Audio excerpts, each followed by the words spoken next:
Bismillahirrahmanirrahim. Assalamualaikum warahmatullahi wabarakatuh. Al-Fatihah ila ruhi Sayyidina wa Habibina wa Syafi'ina Rasulillah Sayyidina Muhammad ibn Abdullah sallallahu alaihi wa ala alihi wa sahbihi wa azwajihi wa dhurriyyatihi. Anna Allah yu'ali darajatihim bil jannah wa yanfa'una bi asrarihim wa anwarihim wa ulumihim wa nafaatihim wa barakatihim fi dini wa dunya wal akhirah wa ja'aluna min hizbihim wa yarzuquna mahabbatahum wa yatawaffana ala millatihim wa yanshurna fi zumratihim bil afiyatin wa salamatin lahumul Fatihah. A'udzu billahi minasy syaithanir rajim. Bismillahirrahmanirrahim. Alhamdulillahi rabbil alamin arrahmanir rahim maliki yaumiddin. Iyyaka na'budu wa iyyaka nasta'in ihdinas siratal mustaqim siratal ladzina an'amta 'alaihim ghairil maghdubi 'alaihim waladdallin. Amin. Bismillahirrahmanirrahim. Nawaitu ta'alluma wa ta'lima وتذكرا وتذكيرا والنفعا والانتفاعا والإفادة والاستفادة والحث على التمسك بكتاب الله صلى الله عليه وسلم ودعاء إلى الهدى والدلالة على الخير ابتغاء مرضاته وقربه وثوابه وحسن الخاتمة مع اللطف والعافية وصلاح العاقبة.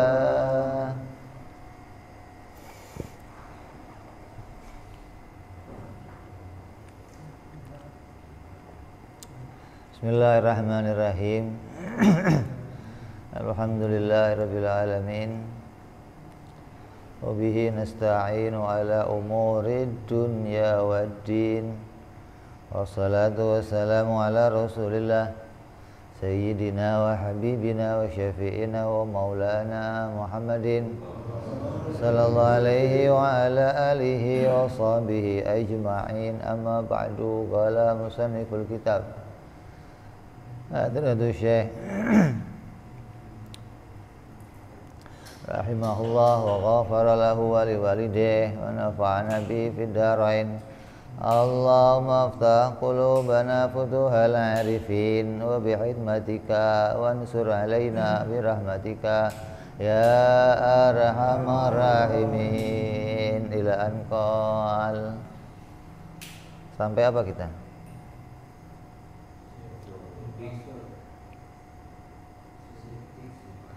Jadi udah. Mana udah? Mana udah? Tinggal tablek.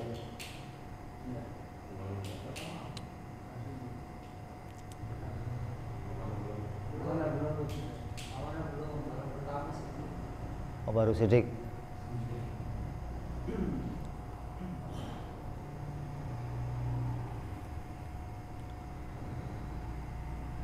Kemudian sifat para rasul alaihimus salatu wassalam. Yang lalu sudah kita bahas sifat siddiq bagi para rasul alaihimus salatu wassalam. Apa artinya siddiq?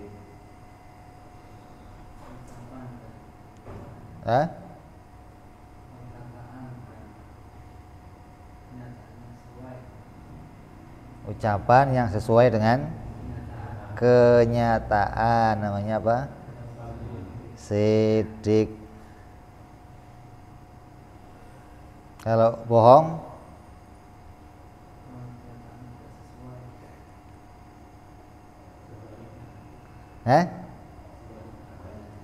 kebalikan dari siddiq, ucapan yang tidak sesuai dengan kenyataan.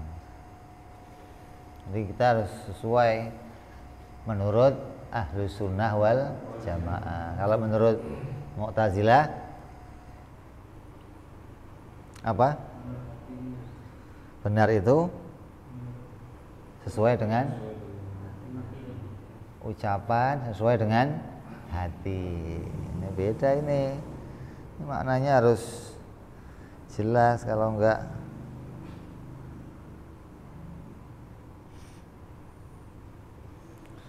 makanya kita harus berpegang atas pendapatnya orang-orang Ahlus Sunnah wal Jamaah.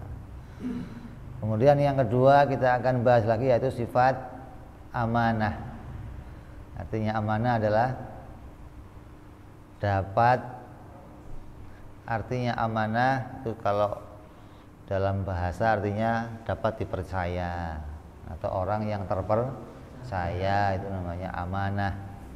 Tapi kalau di dalam makna yang mau kita bahas, makna amanah ini adalah orang yang tidak pernah melakukan kesalahan, namanya amanah. Kalau pernah salah bagaimana? Ya, namanya nggak amanat. Jadi orang yang tidak pernah salah itu maknanya orang yang apabila mendapatkan satu amanat maka dia selalu memuaskan. Orang puas kalau nyuruh dia itu puas, nggak cuman berhasil tapi puas gitu loh. Kamu nyuruh orang bikin rumah, bukan hanya rumahnya jadi tapi puas, wah bagus ini gitu loh. Kalau cuman jadi banyak, orang disuruh selesai urusannya banyak, tapi kadang yang nyuruh nggak puas. Kalau Nabi orang disifati dengan amanah itu maknanya yang nyuruh itu puas, artinya hasilnya pasti terbaik. Kalau dia disuruh sholat, sholatnya terbaik. Kalau dia disuruh haji, hajinya jadi haji yang terbaik. Kalau dia melakukan membaca Al-Quran, bacaannya yang terbaik. Ini namanya memuaskan.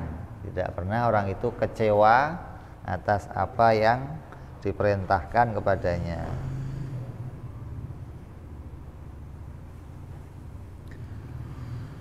Wajib para rasul alaihi wassalatu wassalam sejak Nabi Allah Adam alaihi salam sampai Nabi kita Muhammad sallallahu alaihi wasallam semuanya bersifat amanat semua.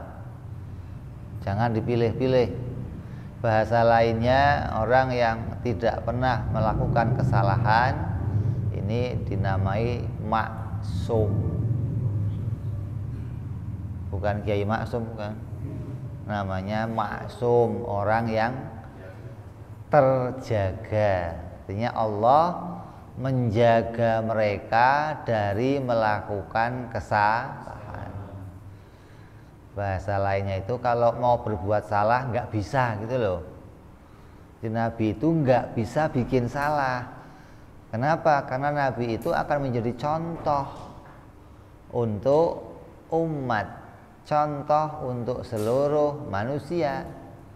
Maka apapun yang mereka lakukan dijaga oleh Allah dari melakukan sesuatu yang melenceng, hingga tidak pernah mereka itu keluar dari rel syariat.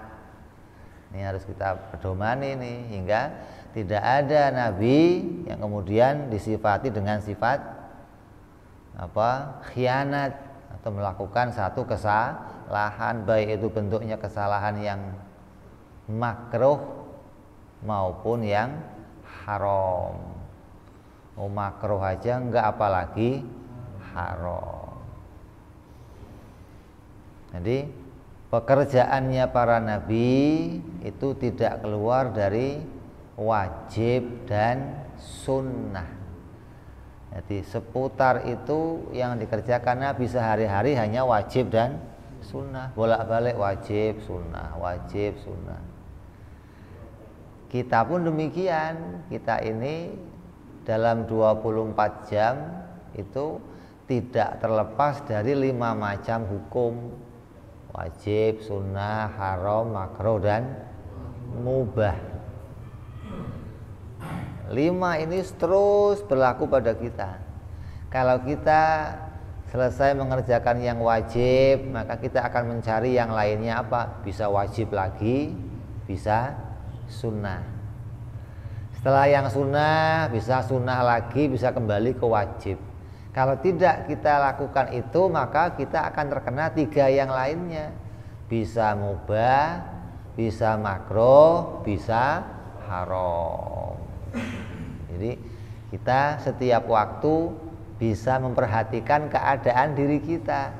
Lagi duduk, lagi minum, lagi makan, lagi bengong, lagi baca, lagi kita akan tahu nih saya sedang sunnah atau sedang wajib atau sedang makruh.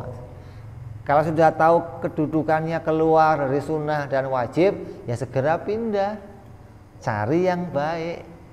Makanya ulama-ulama dulu itu membiasakan diri kalau habis duduk-duduk, kumpul-kumpul sama kawan-kawannya, begitu mau bangun selalu istighfar bareng-bareng atau sholawat bareng-bareng. Makanya ada yang kita kenal sholawat musir. Ada? Pernah nggak dengar sholawat musir? Sholawat musir. Kalau tahlilan terakhir berkat dibagi terus ngapain? Sholawat. Namanya sholawat apa itu? Musir. Lah ya, udah semua udah. Allahumma sholli ala Muhammad. Bubar, namanya sholawat musir. Kenapa ditutup sholawat? Karena majelisnya akan mendapatkan kesunahan, akan mendapatkan kebaikan. Sesuatu majelis yang ditutup dengan sholawat kepada Rasulullah Sallallahu Alaihi Wasallam. Gitu, sehingga tidak pernah majelisnya itu duduknya kita menjadi sia-sia. Tapi kalau enggak kita tutup dengan sholawat, maka majelisnya bisa menjadi majelis yang sia-sia. Tapi kalau sudah bawa berkat sih enggak sia-sia, udah lumayan lah namanya. Sudah ada keuntungannya namanya bawa berkat. Terus maka kita harus imani bahwa para nabi dan rasul semuanya tidak ada yang dengan sengaja melakukan sebuah kesalahan. Nah, kalau para sahabat, para ulama, para wali-walinya Allah, apa statusnya? Kalau mereka berstatus tidak pernah melakukan kesalahan, maka status mereka bukan naik menjadi maksum, tapi namanya mahfud. Mahfud itu menjaga diri. Kalau Nabi dijaga oleh Allah. Makanya jangan pernah kita kalau doa, ya Allah jadikan aku orang yang tidak pernah berbuat salah ya Allah. Nggak bisa. Itu doanya para nabi, jangan kamu minta doanya. Kalau kita ini sudah tempatnya salah dan dosa, doanya apa? Ya Allah ampuni dosa saya kalau salah. Rabbana la tu'akhidna in nasina au akhtana, begitu. Makanya ketika ayat itu turun, itu akhir surat Baqarah, kata Nabi, ini ayat yang tidak diberikan kepada nabi-nabi yang lainnya, hanya diberikan kepada Nabi Muhammad SAW. Rabbana la tu'akhidna in nasina au akhtana, ya Allah, oh ya saya jangan diazab kalau saya melakukan kesalahan atau lupa, terus ampuni ya Allah. Ini doa kita begitu kepada Allah.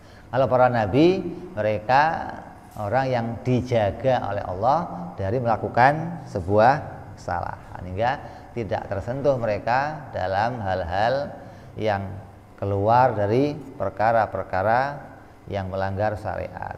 Haram contohnya apa?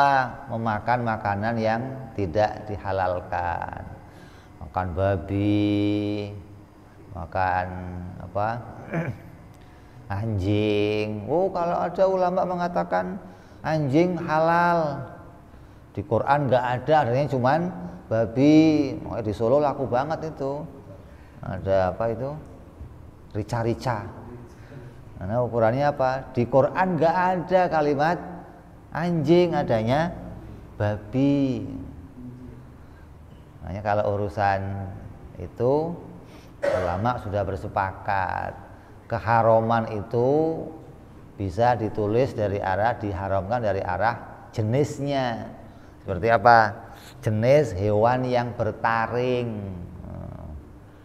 Semua yang bertaring hukumnya haram. Apa saja? Cing, macan.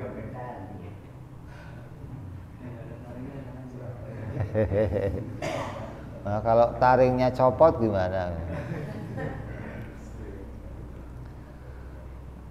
Jadi walaupun nggak disebutkan secara spesifik, ulama memberikan kelompok-kelompok gitu loh. Terus hewan yang cakar, cari yang makan dengan cakarnya kayak apa? Elang. Bukan ayam. Ayam juga begini tapi nggak cari makan, buat nyeker-nyeker doang dia. Kalau ayam halal karena carinya makan nggak pakai cakarnya walaupun dia punya cakar. Burung apalagi yang lain. Pakai udah pokoknya. Nah kalau ikan, ikan halal semua. Semua yang dari air pokoknya halal, yang tinggalnya di air itu halal. Termasuk yang haram judi, riba, dan perkara-perkara yang bisa kita lihat di dalam hukum fikih secara mudah tentang apa yang diharamkan oleh Allah Subhanahu wa ta'ala. Terus yang makruh, kayak apa yang makruh? Makan makanan yang bau, teh, tapi petenya pete mentah, bukan pete matang, bukan. Jengkolnya jengkol mentah, yang kalau di mulut itu bau. Kalau sudah dimasak, kencingnya yang bau, bukan mulutnya yang bau, bukan. Terus apalagi yang makruh? Wudhu satu kali, ini hukumnya makruh. Kamu wudhu, cuci mukanya sekali, basuh tangan sekali, ngusap rambut sekali, ini hukumnya makruh. Sah tapi makruh. Nabi SAW tidak pernah melakukan yang makruh seperti itu. Kencing berdiri, hukumnya makruh. Di musola-musola, di masjid kita sering mengingatkan kalau bikin tempat buang air harus ditutup biar orang itu kalau tertutup dia berdiri maka hukumnya makruh. Kalau terbuka dia berdiri hukumnya haram. Kenapa? Auratnya kelihatan sih. Masjid dibikinnya kotak-kotak doang gitu. Kan nggak kelihatan itunya, itunya nggak kelihatan. Lah belakangnya kan kelihatan diangkat gimana sih? Jadi tutup agar nggak sampai terkena terbukanya aurat. Terus yang makruh lagi melihat auratnya sendiri, hukumnya makruh. Iseng-iseng kamu liatin bolak-balik gitu, hukumnya makruh. Kadang kangen juga kamu kan lama-lama nggak ngeliat gitu terus liatin gitu. Itu hukumnya makruh.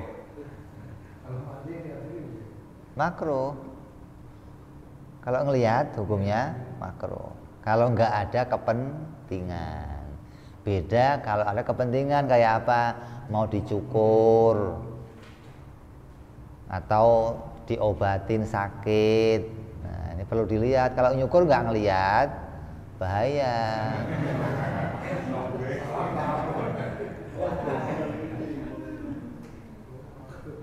Makruh. Makanya kalau orang-orang wali-wali itu seringkali kalau mandi pakai celana. Kalau kencing nggak dipegangin gimana? Kencing sunahnya dipegang.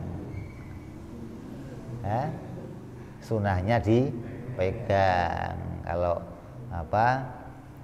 megangnya jangan begini, pakainya ini jari tengah megangnya.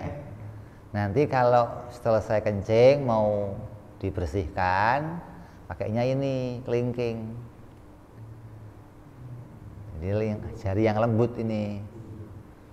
Jadi kan bisa dipencet dari bawah sampai ke ujung. Nah, kalau kita kan begini, pecet gitu, bisa lecet semua.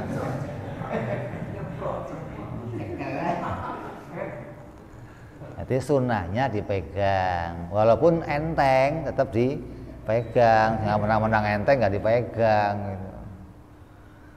Tapi nggak dilihat, gitu loh. Melihat auratnya istri kita itu hukumnya makruh, kecuali ada kepentingan. Apa kepentingannya? Ya itu pokoknya begitulah gitu, ada kepentingan namanya, takut salah lubang maksudnya. Nah itu yang begitu itu tidak pernah dikerjakan oleh Nabi Shallallahu Alaihi Wasallam. Artinya semua Nabi tidak pernah melakukan yang demikian.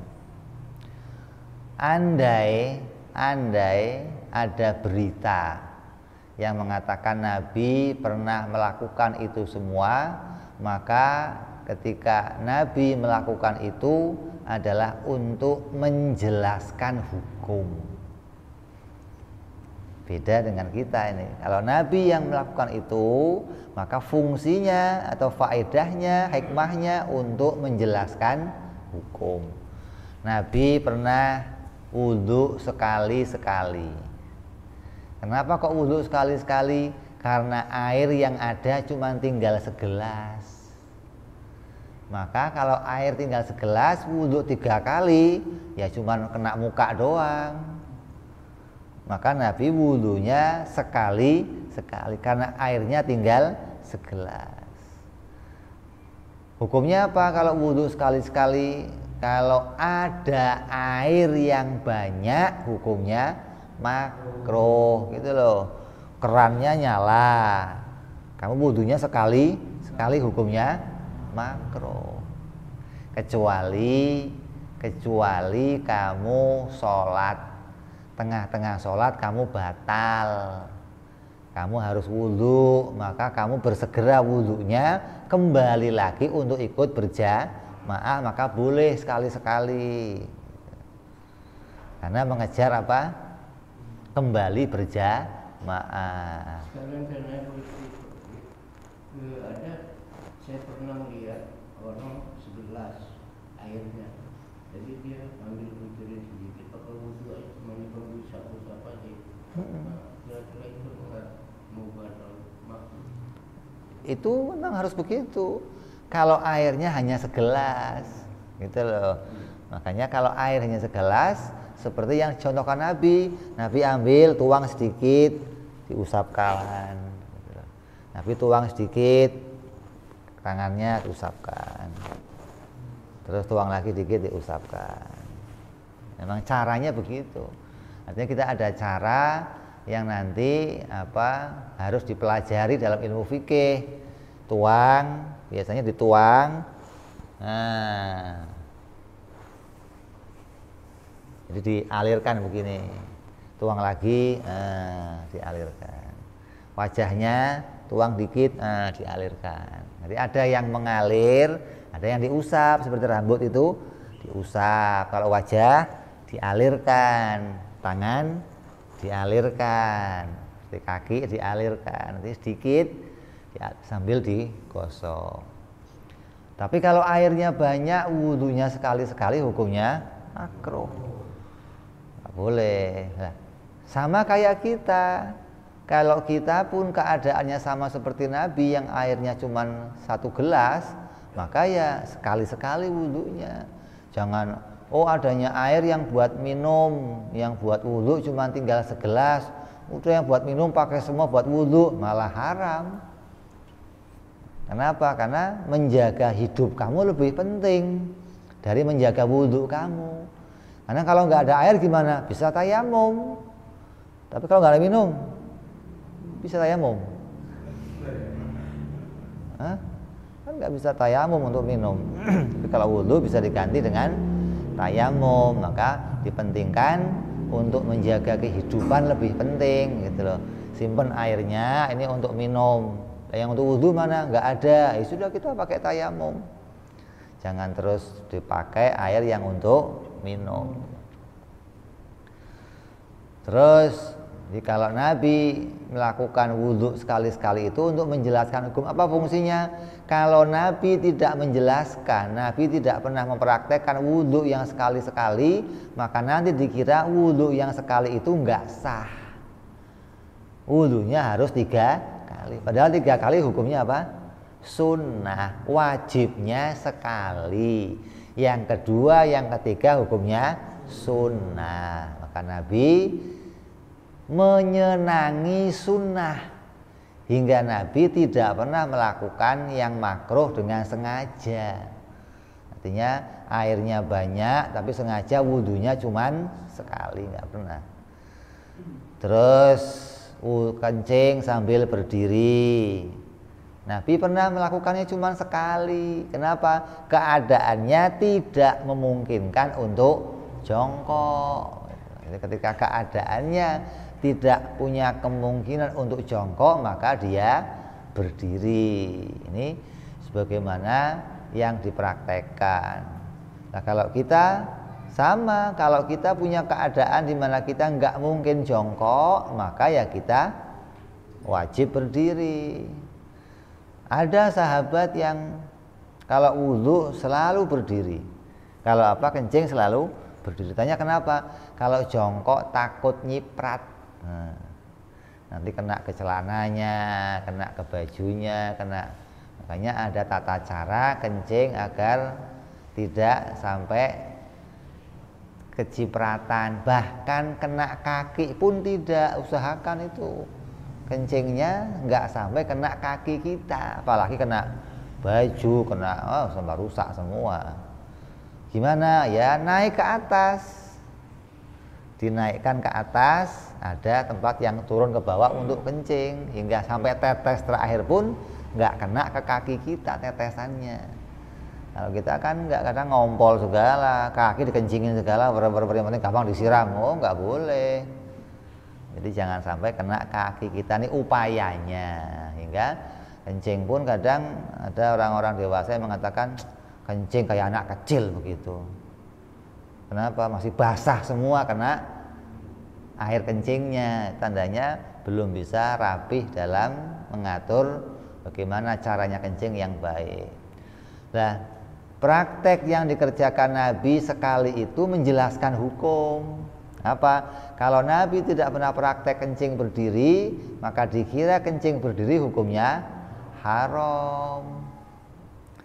Kalau jongkok hukumnya wajib. Tapi karena Nabi pernah sekali kencing berdiri, maka jongkok hukumnya sunnah. Gitu. Ini jadi menjelaskan sebuah hukum, faedahnya luar biasa.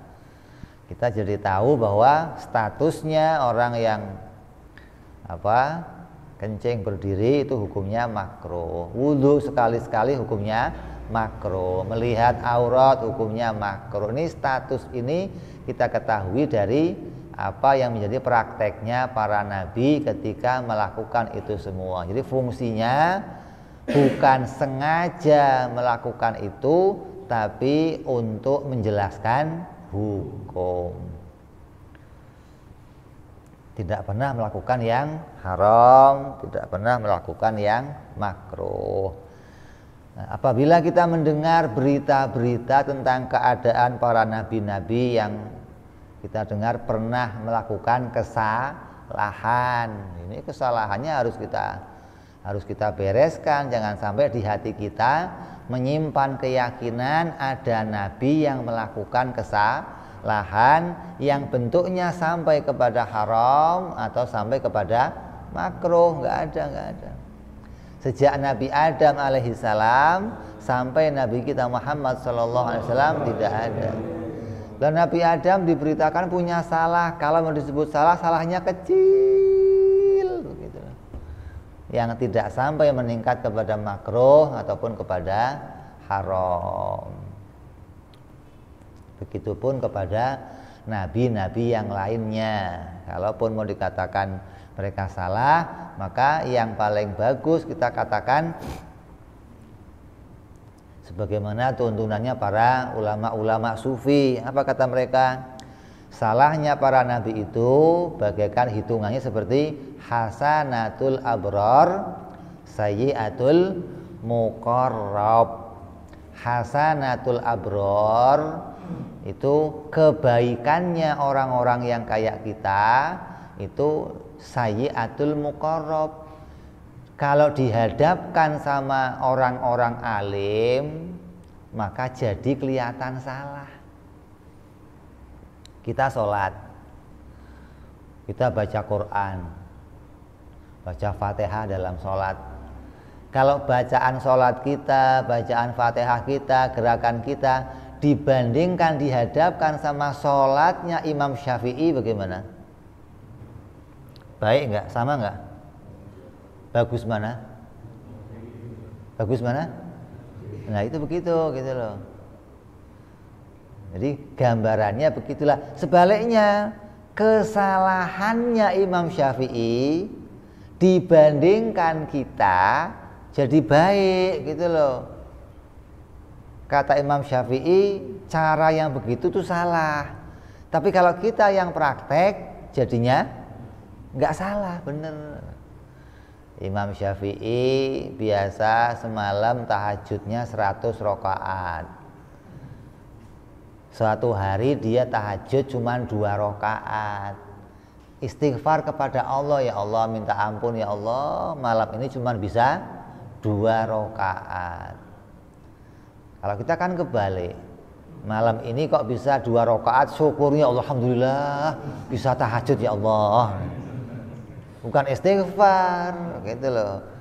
Jadi istighfar yang mereka kerjakan orang-orang alim-alim ini, andai kita yang ngerjain perbuatan itu jadinya baik gitu loh. Karena mereka itu menjaga diri dari melakukan kesalahan. Apalagi para nabi yang dijaga oleh Allah dari melakukan kesalahan. Hingga apabila tampak adanya kesalahan pada mereka, maka kita jangan menghukumi, menvonis Nabi ngelakuin haram atau makruh, jangan kita vonis. Yang boleh memvonis begitu itu kalau terjadinya pada kita, karena kita berpegang kepada i'tiqad Nabi itu wajib amanah. Jadi jangan sampai terpengaruh sama berita-berita yang muncul dari orang-orang Yahudi, dari orang-orang Nasrani yang menceritakan para nabi ada yang melakukan kesalahan. Kalaupun mereka mau disebut salah kecil, tapi kan mereka istighfar. Nabi Adam punya istighfar apa? Rabbana zalamna anfusana wa illam taghfir lana wa tarhamna minal khasirin. Ada lagi Nabi Allah Yusuf, Nabi Allah Yunus punya istighfar apa? La ilaha illa anta subhanaka inni kuntu minadh dhalimin. Ini istighfar yang diajarkan para nabi. Apa fungsinya? Fungsinya untuk mengajarkan kita sekecil apapun kesalahan harus ditaubatin. Apalagi kesalahan yang gede. Sekecil apapun kesalahan kita harus perbanyak istighfar. Para nabi kita gambarkan begini. Seorang yang menghadap kepada raja. Dulu kita kenal zaman kerajaan. Ya. Kalau ada seorang patih, seorang punggawa, jenderal sekalian lah menghadap kepada raja, udah jalannya munduk-munduk, jalannya timik-timik, jalannya ngesot, sampai depan raja ngomongnya apa? Yang pertama diucapkan kalimat apa? ampun Baginda Raja, saya menghadap. Padahal nggak punya salah, yang diucapin ampun Baginda Raja. Kenapa kok minta ampun? Barangkali ada yang keliru, cara jalannya keliru, cara ngomongnya keliru, caranya ini keliru.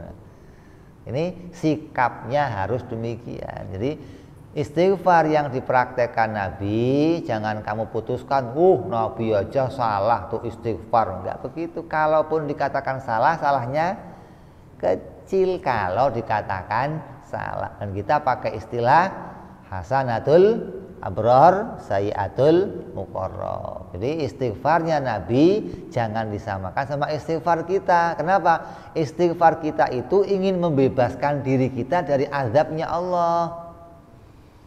Karena sebuah kesalahan apabila tidak kita taubatin, maka itu menyebabkan kita mungkin disiksa oleh Allah. Jadi orang mukmin akan disiksa. Siapa itu orang mukmin yang sampai mati tidak taubat atas dosanya. Tapi orang mukmin yang bersalah dan bertaubat, maka itu menjadi haknya Allah. Apabila Allah berkenan, maka akan diampuni dosanya. Tapi kalau orang mukmin yang tidak bertaubat, disiksa gitu, sesuai dengan beritanya Allah Subhanahu wa taala. Jadi beda dengan istighfarnya Nabi. Istighfarnya Nabi bukan untuk keluar dari azabnya Allah, karena Nabi itu tidak mungkin kena azabnya Allah. Kenapa? Dijaga oleh Allah, kembali ke sifatnya maksum. Jadi semua bentuk salah yang diceritakan itu untuk memperjelas hukum. Jangan sampai kita putuskan kesalahannya sama seperti kesalahan kita. Ini kita tidak punya adab kepada Nabi, kita tidak berpegang kepada i'tiqad yang benar. Jadi orang yang punya i'tiqad yang benar tidak boleh menyamakan perbuatan Nabi dengan perbuatannya umat. Kalau umat istighfar bisa saja dia karena punya kesalahan, ingin terbebas dari api neraka, dia taubat. Beda dengan istighfarnya Nabi. Istighfarnya Nabi mengajarkan kepada kita, menjelaskan hukum. Sekecil apapun kesalahan harus kita mintakan ampunan dari Allah Subhanahu wa ta'ala. Jadi wajib para nabi itu terjaga dari melakukan kesalahan. Jadi kayak terjaga itu kayak apa contohnya? Terjaga itu contohnya kayak kamu masih kecil, kamu gendeng anak kamu atau ngawasin anak kamu. Kalau dia kok mau melakukan yang salah, kamu jaga. Kok dia mau masuk ke got, kamu engkari. Kok dia mau jatuh, kamu amankan. Namanya apa itu? Menjaga. Lah Allah menjaga yang seperti itu pada semua nabinya, hingga mereka tidak ada yang secara sengaja ngelakuin kesalahan gitu loh. Jadi nggak pernah nabi itu di hatinya sengaja ngelakuin kesalahan, punya hati yang rendah. Hatinya sengaja hatinya sengaja melanggar perintah Allah, nggak ada para nabi.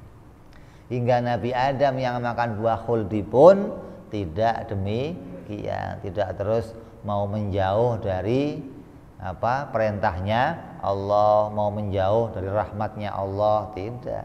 Beda sama iblis. Iblis ketika diperintahkan oleh Allah untuk sujud kepada Nabi Adam, dia menolaknya karena punya hati busuk, punya hati yang jelek, punya hati yang memang bukan hati yang baik, hingga dia menolak perintahnya Allah. Tapi ketika seorang nabi yang melakukannya, hatinya tidak pernah mengingkari perintah Allah, tidak pernah punya hati ngapain sih ngelakuin perintahnya Allah, udah saya langgar aja lah, nggak ada. Hatinya selalu pingin mendatangkan ridhonya Allah. Contoh,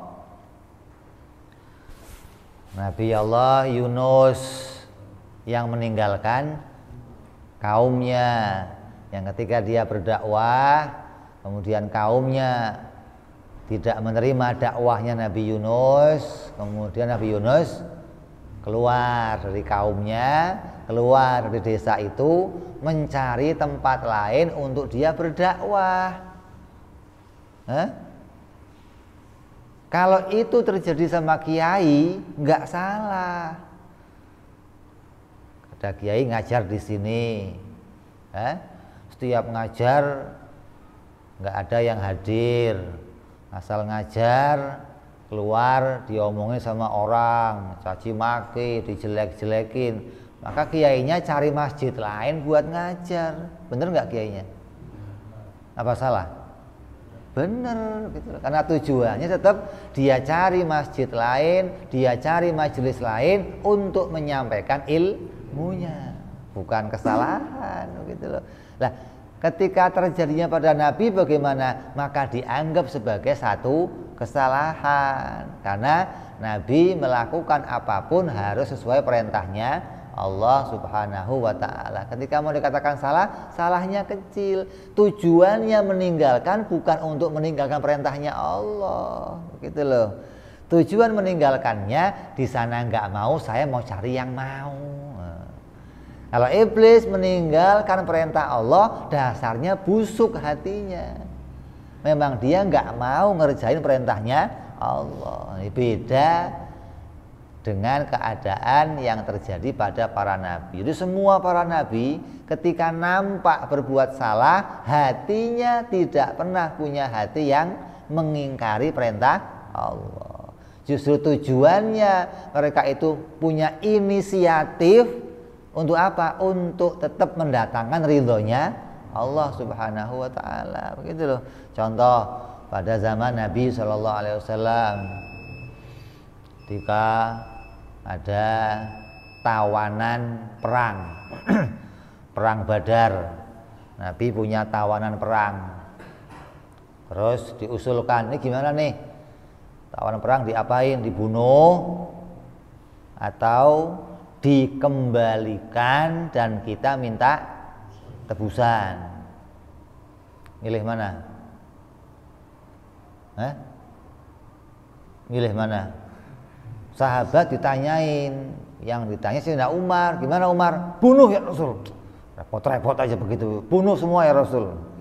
Sayyidina Umar yang ditanya, ya. Beda ketika nanya sama Sayyidina Abu Bakar, pulangin aja ya Rasul. Kenapa? Nanti kita dapat uang tebusan, uangnya bisa untuk mengembangkan agama Islam, untuk bisa beli ini, bangun masjid. Tujuan mengembalikannya juga untuk kemaslahatan agama Islam. Sayyidina Umar mengatakan apa? Bunuh untuk apa? Punya wibawa kita, menjunjung agama Islam, menjunjung menghormati agama Islam. Dua-duanya punya tujuan baik, begitu loh. Nabi SAW memilih pendapat Sayyidina Abu Bakar. Udah kita pulangin aja. Nggak lama Nabi milih, turun ayat, jangan dipulangin, bunuh. Coba gimana? Jadi pilihannya Nabi salah nggak? Ya nggak salah, tapi bukan pilihan yang sesuai dengan yang dipilih oleh Allah. Tujuannya baik tetap, pingin mendatangkan kemaslahatan untuk umat, bukan ketika dia tidak sesuai perintah Allah justru malah bertentangan. Oh, nggak ada begitu, nggak ada. Jadi apabila mereka punya inisiatif yang lain, tujuannya tetap mau mendatangkan ridhonya Allah. Hanya Allah tidak memerintahkan yang demikian hingga diluruskan. Nah, jangan begitu, balik rel, begini aja nih. Mau melenceng, balik lagi, mau keluar, balik lagi, terus hingga para nabi terus pada jalannya Allah. Nah, teguran-teguran yang datang dalam Al-Quran, jangan kamu katakan tuh Nabi salah ditegur sama Allah. Jangan begitu. Justru teguran itu harus kamu jadikan tanda bahwa Nabi dijaga oleh Allah. Kamu kalau mau berbuat salah ada yang negur. Qaim, jangan salah Qaim. Qaim balik lo. Ada. Tandanya kamu nggak maksum.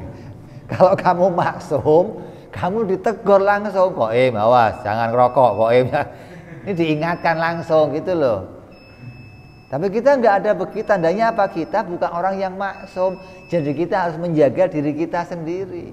Tapi Nabi maksum. Ketika sudah mau melenceng, luruskan lagi. Ketika mau keluar ler, luruskan lagi. Hingga apa yang dikerjakan Nabi dan diikuti oleh umat selalu sesuai perintahnya Allah. Tidak pernah ngerjain sesuatu yang kemudian Nabi mempraktekannya, umat meniru, ternyata nggak diridhoi oleh, nggak ada begitu, nggak ada. Setiap Nabi melakukan apapun dan diikuti oleh umat, pasti itu mendatangkan ridhonya Allah Subhanahu wa ta'ala.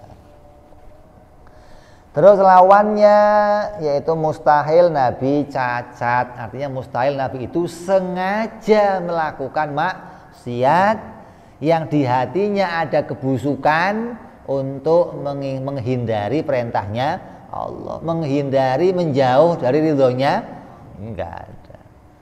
Mustahil. Kenapa? Allah menjaga zahir mereka dan batin mereka dari melakukan kesalahan. Jadi apabila kita sudah mengimani ini, maka ini jadi pondasi agama kita. Apa fungsinya pondasi? Agar kita berjalan di atasnya. Yang namanya fondasi itu nanti akan dibangun bangunan di atasnya. Jangan sampai pondasinya di sini, bangunannya ke sana. Bisa? Nanti ambles bangunan kamu. Kenapa? Karena nggak di atas pondasi. Pondasi kita mengimani Nabi Siddiq, tabligh, amanah. Nabi itu harus amanah. Tapi ketika kita bangun agama, kita dapat dari Al-Quran, dapat dari hadis Nabi itu salah. Lalu masuk ke pikiran kita, Nabi aja salah, masa kita nggak boleh salah? Wah, ini nggak di atas pondasi berarti bangunan kamu. Jadi kesalahan kamu jangan dihubungkan sama Nabi, jangan dibanding-bandingkan sama Nabi, begitu loh. Nabi saja bisa salah, apalagi saya. Ini keliruan. Jadi jangan sampai kita membandingkan diri kita dengan para nabi. Para nabi itu nggak punya keinginan maksiat, nggak punya. Ismatuhum kasairil malaikat wajibatun wa fadhalul malaika. Dalam Aqidatul Awam disebut penjagaan Allah kepada para nabi, kemaksumannya seperti maksumnya para malaikat. Coba, malaikat maksum nggak? Pernah maksiat? Begitu para nabi, artinya nggak punya keinginan untuk melanggar perintah, nggak ada. Keinginannya aja nggak ada, apalagi sampai praktek. Kalaupun praktek, tetap tujuannya mau mendatangkan ridhonya. Nabi Adam makan buah khuldi, tujuannya mau mendatangkan ridhonya Allah. Kalau iblis tidak mau menyembah Nabi Adam karena tidak mau mendatangkan ridhonya Allah, justru mengingkari keridhoannya Allah. Beda dengan kerjanya para nabi. Makan buah khuldi, meninggalkan kaumnya. Nabi Musa mukul orang, Nabi Muhammad melengos kepada siapa? Ummi Maktum, seorang yang buta. Tujuannya apa? Mau mendatangkan ridhonya Allah. Orang-orang kafir Quraisy dikumpulkan, pembesar kaum Quraisy. Kata Nabi, ini kalau mereka masuk Islam semuanya, mereka punya pengikut yang banyak. Cukup saya masukkan orang-orang ini, maka akan punya pengikut Islam yang banyak nanti. Maka Nabi berusaha bagaimana berdakwah kepada mereka agar mereka mau masuk agama Islam. Sedang tegang-tegangnya Nabi ngobrol sama orang Quraisy, datang seorang sepupu istrinya namanya Ummi Maktum. Ummi Maktum ini datang ngomong sama Rasul, ya Rasul, ajarkan aku agama. Nabi melengos. Kenapa melengos? Nabi kembali bicara sama pembesar Quraisy karena berharap ini sudah masuk Islam. Ntar dulu gampang. Ini saya utamakan dulu biar dia mau masuk Islam. Ditegur oleh Allah, jangan begitu. Itu yang masuk urusin dulu biar dia beres. Yang belum masuk gampang nanti. Kan maunya Allah beda sama maunya Nabi. Tapi maunya Nabi bukan melanggar perintah Allah, justru ingin mendapat ridhonya Allah. Dengan apa? Kalau mereka bisa masuk Islam, akan punya pengikut yang banyak. Gitu loh. Jadi semua yang dikerjakan tujuannya bukan untuk mengingkari perintah Allah, tapi tetap hatinya mulia, ingin mendatangkan keridhaan dari Allah Subhanahu wa ta'ala. Ini i'tiqad yang harus kita yakini dari sifat para nabi yang kedua yang namanya amanah. Adapun ketika Nabi menyebut dirinya zalim, ya Allah saya ini orang zalim, saya ini orang yang berlaku aniaya, maka yang dimaksud aniaya pada Nabi itu kembali kepada tadi hasanatul abrar sayyiatul muqarrab. Antara apa? Nabi itu tidak seneng pada perkara baik. Ingat nih, Nabi tidak seneng sama perkara baik. Kalau kamu seneng sama perkara baik, kalau Nabi nggak seneng. Senengnya apa? Sama yang lebih baik, gitu loh. Kalau ada pilihan baik, ada yang lebih baik, Nabi harus milih yang lebih baik. Kalau Nabi kok milihnya yang baik, tidak yang lebih baik, maka Nabi istighfar. Ya Allah, ampuni ya Allah. Jadi istighfarnya Nabi itu dari arah memilih yang baik, meninggalkan yang lebih baik. Bicara sama Umi Maktub itu lebih baik. Kenapa? Perintah Allah. Bicara sama orang Quraisy baik. Tujuannya untuk mendatangkan mereka masuk Islam. Maka karena meninggalkan yang lebih baik, Nabi istighfar. Beda sama kita. Kita istighfarnya meninggalkan yang baik, melakukan yang jelek, gitu. Maka kita istighfar, ya Allah, jangan diazab ya Allah, ampuni ya Allah. Beda ini. Jadi istighfarnya kita itu, zalim yang ada pada kita itu melakukan betul-betul kesalahan yang akan mendatangkan siksa dari Allah. Kalau makna zalim yang nisbat pada Nabi itu meninggalkan yang lebih baik, melakukan yang baik. Jadi jangan sampai kita mengiktikadkan ada nabi yang punya salah, yang kita bandingkan salahnya sama salahnya kita. Ini sebuah kekeliruan iktikad. Mudah-mudahan hati kita Allah jadikan hati yang baik, hati yang punya iktikad yang benar, iktikad yang bersih, iktikad yang selamat di dunia sampai di akhirat nanti. Amin ya rabbal alamin. Bijahi Rasulullah sallallahu alaihi wasallam. Lahumul Fatihah. A'udzu billahi minasyaitonir rajim. Bismillahirrahmanirrahim. Alhamdulillahirabbil alamin arrahmanir rahim maliki yaumiddin. Iyyaka na'budu wa iyyaka nasta'in. Ihdinas siratal mustaqim. Siratal ladzina an'amta 'alaihim ghairil maghdubi 'alaihim waladdallin. Amin. Ya Rabbana tarafna بأننا اقترفنا وأننا أسرفنا على الأضاء أشرفنا تغسل كل حوبة واستر لنا عوراتي وأمن رواتي واغفر لوالدينا ربي ومولودينا والآل والإخوان وسائر الهلان وكل ذي محبة أو جيرة أو صحبة والمسلمين أجمع آمين ربي اسمع فضلا وجودا منا لا باكتساب منا بالمصطفى رسولي نهضى بكل سولي صلى وسلم ربي عليه أدى الحب وآله وصحبه عداد طاس صحبي والحمد